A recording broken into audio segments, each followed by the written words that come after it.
दिल्ली सरकार और केंद्र सरकार की खींचतान लगातार जारी है। अब अफसरों की ट्रांसफर पोस्टिंग के मुद्दे पर आम आदमी पार्टी विपक्षी पार्टी के साथ लोगों के बीच जा रही है। दिल्ली के रामलीला मैदान में आज आम आदमी पार्टी की एक बड़ी रैली हुई। दिल्ली सरकार और उपराज्यपाल के बीच अधिकारों को लेकर 19 मई को जारी केंद्र के अध्यादेश के खिलाफ आप ने मोर्चा खोला है। यहां अरविंद केजरीवाल ने केंद्र सरकार और प्रधानमंत्री नरेंद्र मोदी पर जमकर हमला बोला। उन्होंने कहा कि अभी ये दिल्ली के साथ हुआ है, अगर इसे यही नहीं रोका गया तो ये बाकी दूसरी राज्य सरकारों के साथ भी होगा। जिस तरह से अध्यादेश लाकर सुप्रीम कोर्ट के फैसले को पलट दिया गया वो संवैधानिक नहीं है। उन्होंने कहा कि तानाशाही के खिलाफ उठ खड़े होने का वक्त है और ये आंदोलन उसकी शुरुआत है। और जिनके पास हाथ है दोनों हाथ उठा करके मुट्ठियां बांधो और पूरी ताकत से बोलेंगे। कई साल के बाद आज हम लोग रामलीला मैदान में इकट्ठे हुए हैं। आज से 12 साल पहले 12 साल पहले इसी रामलीला मैदान में इकट्ठे हुए थे हम लोग भ्रष्टाचार के खिलाफ। इस मंच को मैं नमन करता हूं, यह बहुत पवित्र मंच है।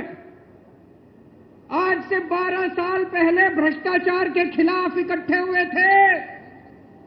आज इसी मंच से एक अहंकारी तानाशाह को इस देश से हटाने के लिए फिर से इकट्ठे हुए हैं दोस्तों।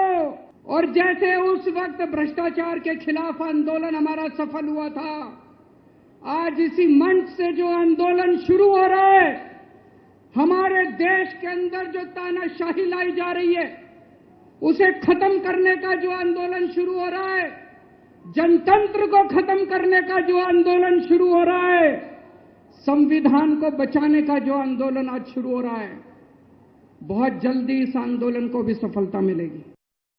दिल्ली के ऐतिहासिक रामलीला मैदान में आज आम आदमी पार्टी की रैली हुई। इस रैली को महारैली नाम दिया गया था और इसमें बड़ी संख्या में, भीषण गर्मी के बावजूद बड़ी संख्या में पार्टी के समर्थक और नेता कार्यकर्ता जुटते हुए दिखाई दिए। इस रैली में अरविंद केजरीवाल तो थे ही, साथ में भगवंत मान और खासतौर से कपिल सिब्बल जो कि वरिष्ठ वकील हैं, राज्यसभा सांसद हैं और पूर्व कांग्रेस नेता हैं, उन्होंने भी अरविंद केजरीवाल के साथ मंच साझा किया।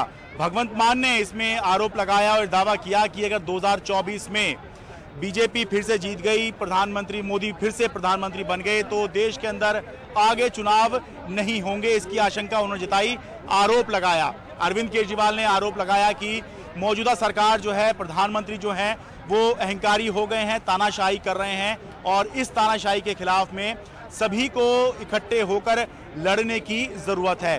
बताने की ये भी बात है कि मामला था अध्यादेश का। दिल्ली में जो केंद्र सरकार अध्यादेश लेकर आई है जिसके जरिए सुप्रीम कोर्ट का 11 मई का फैसला पलटा गया, जिसके तहत जो दिल्ली में सर्विसेज दिल्ली सरकार को, दिल्ली की चुनी हुई सरकार को मिल गई थी, ट्रांसफर पोस्टिंग अफसरों की चुनी हुई सरकार को मिल गई थी, वो वापस से जो है केंद्र सरकार ने उसके हाथ से ले ली।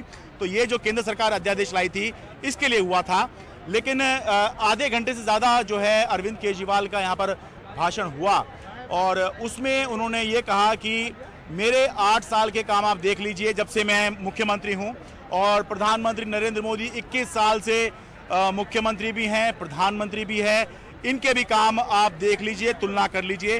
तो जिस तरह का भाषण था, जिस तरह की बातें बोली गई, उससे ये साफ दिखाई दे रहा था कि ये जो अध्यादेश है इसके बहाने आम आदमी पार्टी की कोशिश है कि इस लड़ाई को नरेंद्र मोदी बनाम अरविंद केजरीवाल दिखाया जाए ताकि 2024 के जो लोकसभा चुनाव आ रहे हैं उसमें विपक्ष का सबसे बड़ा चेहरा या एक बड़ा चेहरा बनकर अरविंद केजरीवाल सामने आए, जिससे कि उनको फायदा होगा। लेकिन ये बात बीजेपी भी समझती है, इसलिए इन दिनों जितनी आक्रामकता आम आदमी पार्टी दिखा रही है उसी आक्रामकता से बीजेपी जवाब देती हुई भी दिखाई दे रही है।